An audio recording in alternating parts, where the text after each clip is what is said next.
મારું નામ રવિ છે. હું એક નાનકડા ગામમાં મેડિકલ સ્ટોર ચલાવું છું. મારી પત્નીનું ઘણા સમય પહેલાં એક અકસ્માતમાં મૃત્યુ થઈ ગયું છે. તે દિવસ પછી મારું જીવન જાણે થંભી ગયું હતું. મારી પત્ની રાધા મારા જીવનનો શ્વાસ હતી. તેના ગયા પછી હું જાણે હસવાનું જ ભૂલી ગયો હતો. મારા 35 વર્ષના જીવનમાં મેં ક્યારેય વિચાર્યું નહોતું કે એકલતા આટલી પીડાદાયક હોઈ શકે છે. ગામના લોકો મને સારો માણસ માનતા. હું હંમેશા જરૂરિયાતમંદોને મદદ કરતો. ક્યારેક કોઈ ગરીબ પાસે પૈસા ન હોય તો દવા મફત પણ આપી દેતો. પણ એમાં કોઈ ભાવના નહોતી, બસ એક ફરજ હતી. મારા જીવનમાં પ્રેમ, લાગણી કે ઉત્સાહ જેવું કંઈ બચ્યું નહોતું. સવાર પડે એટલે સ્ટોર ખોલવાનું, દવાઓ ગોઠવવાની, ગ્રાહકોને દવા આપવાની અને રાત પડે એટલે બંધ કરીને ઘરે જઈને સૂઈ જવાનું. આજ મારી દિનચર્યા બની ગઈ હતી.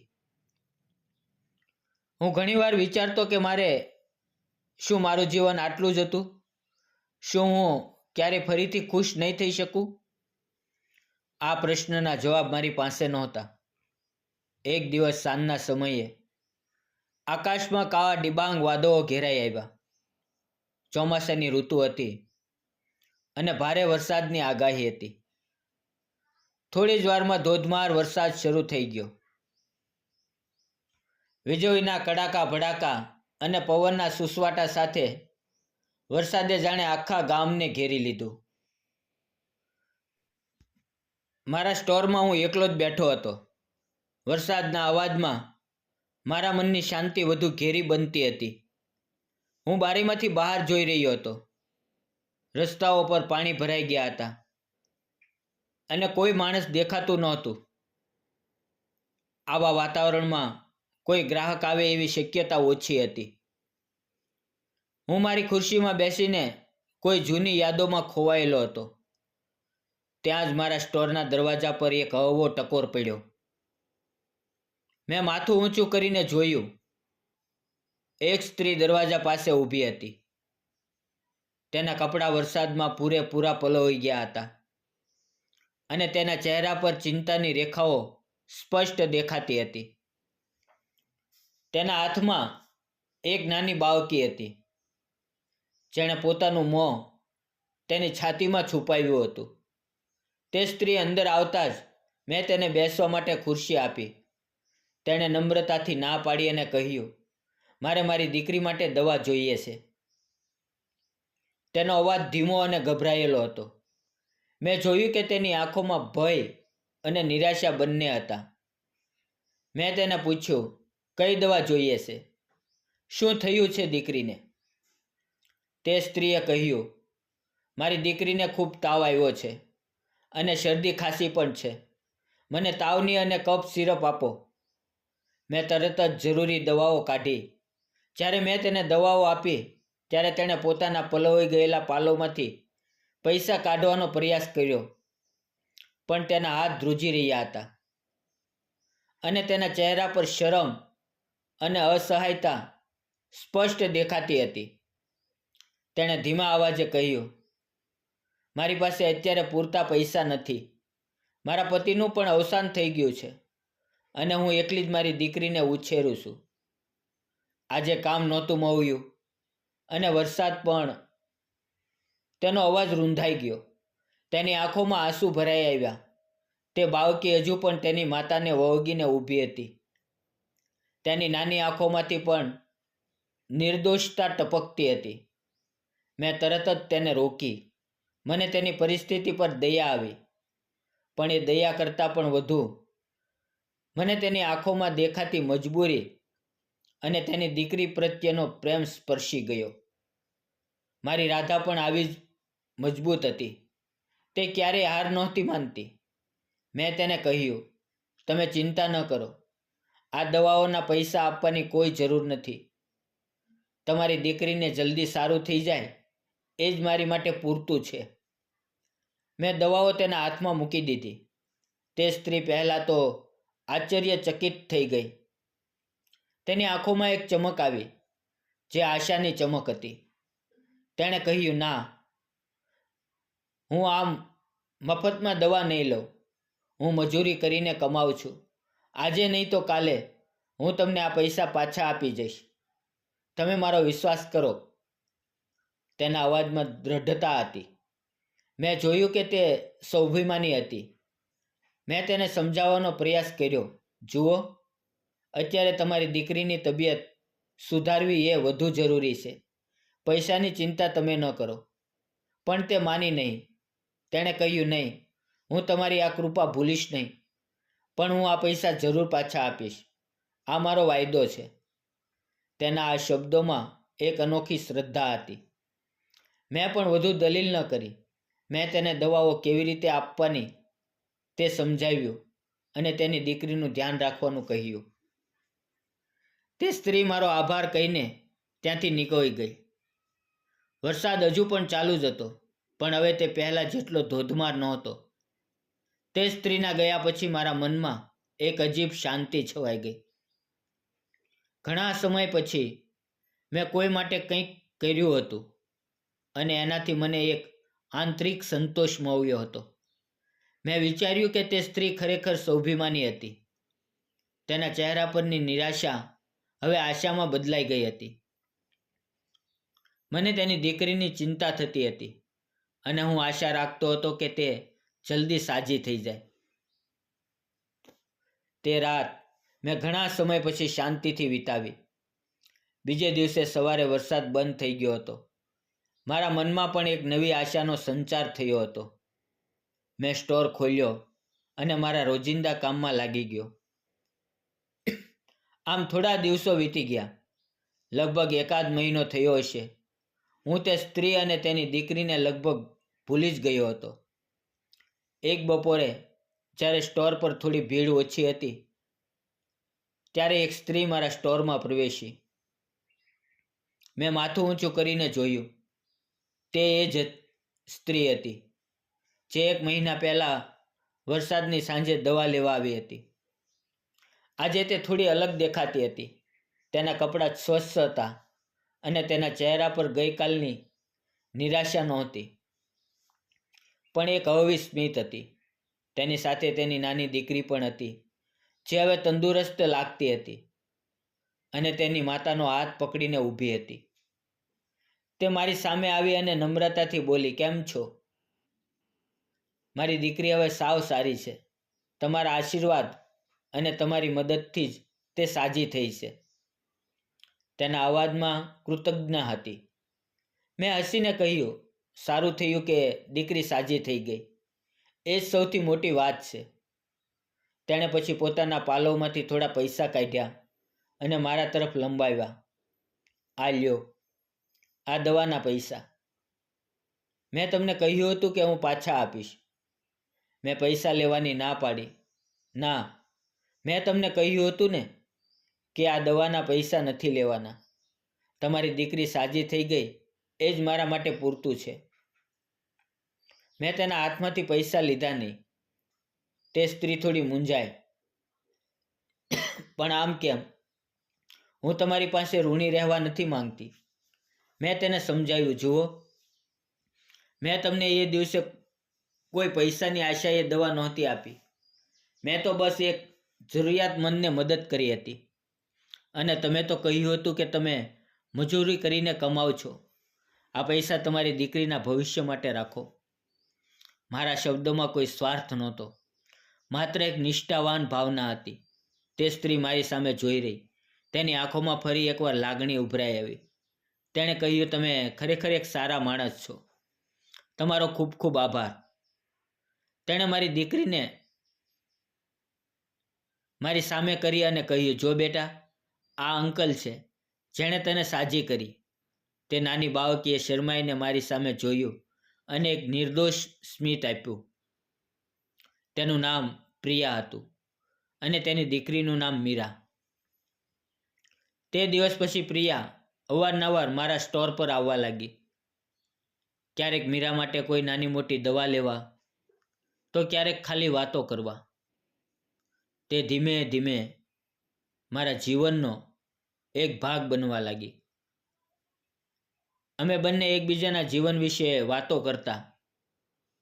પ્રિયાએ મને તેના પતિના અવસાન વિશે જણાવ્યું કે કેવી રીતે તેણે એકલા હાથે મીરાને ઉછેરી રહી હતી. તેની મજબૂરીઓ, તેની લડાઈઓ, તેની હિંમત બધું જ મને પ્રભાવિત કરતું હતું. હું પણ તેને મારા જીવનની, રાધાના ગયા પછીની એક એકલતા વિશે કહેતો. અમે બંને એકબીજાના દુઃખ અને એકલતાને સમજવા લાગ્યા.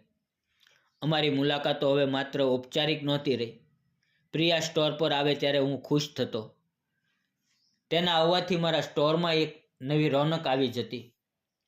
મીરા પણ હવે મારી સાથે હળવાશથી વાત કરતી. તે મને અંકલ કહીને બોલાવતી અને ઘણીવાર મારી પાસે બેસીને વાર્તાઓ સાંભળતી. મને મીરા સાથે વાત કરવી ગમતી. તેની નિર્દોષ વાતો મારા મનને શાંતિ આપતી.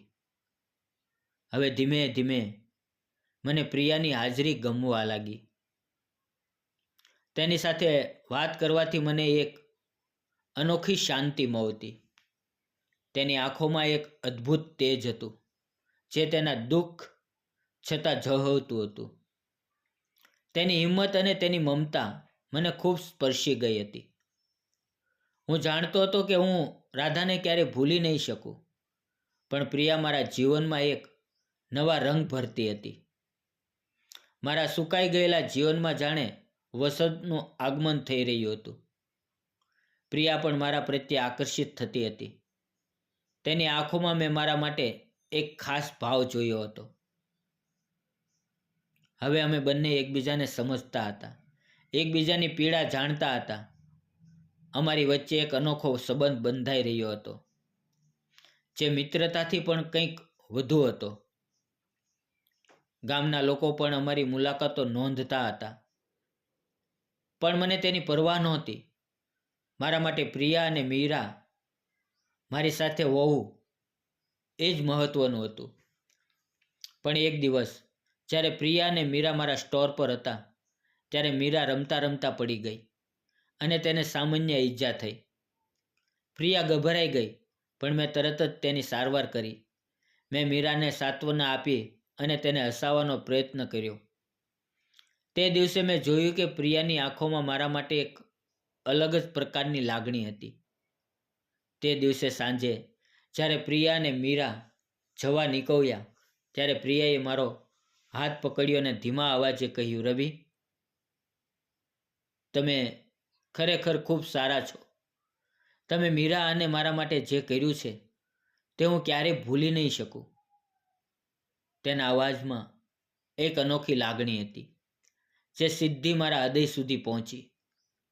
મેં તેના હાથને હળવેથી પકડી રાખ્યો. તે ક્ષણે જાણે સમય થંભી ગયો હોય એવું લાગ્યું.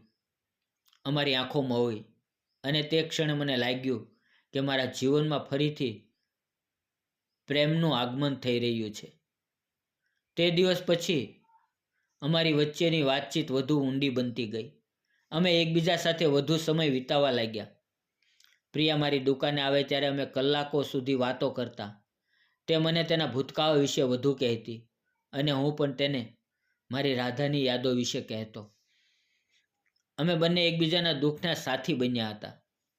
ગામમાં ધીમે ધીમે અમારી વાતો થવા લાગી. કેટલાક લોકો સારી રીતે જોતા તો કેટલાક શંકાની નજરે જોતા, પણ મને તેની પરવા નહોતી. મારા માટે પ્રિયા અને મીરાનું સુખ સૌથી મહત્વનું હતું. પ્રિયા પણ આ વાતોથી વાકેફ હતી, પણ તેણે ક્યારેય મને આ બાબતે કોઈ ફરિયાદ નહોતી કરી.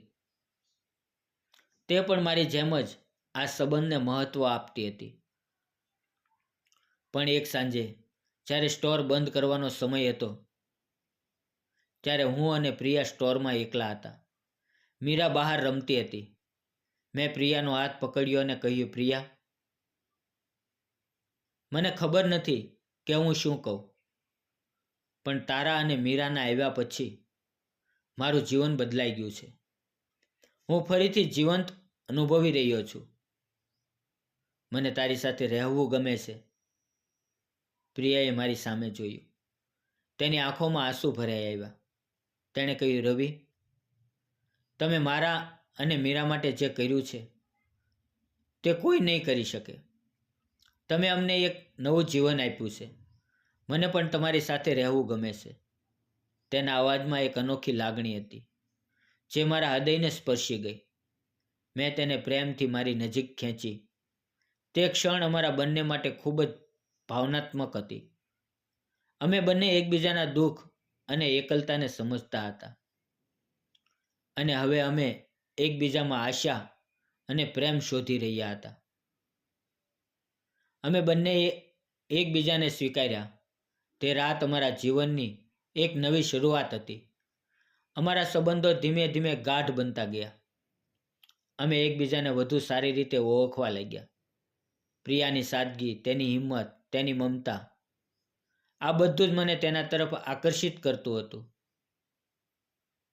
હું જાણતો હતો કે રાધાનું સ્થાન કોઈ લઈ શકે નહીં, પણ પ્રિયા મારા જીવનમાં એક નવી ખુશી અને શાંતિ લઈને આવી હતી.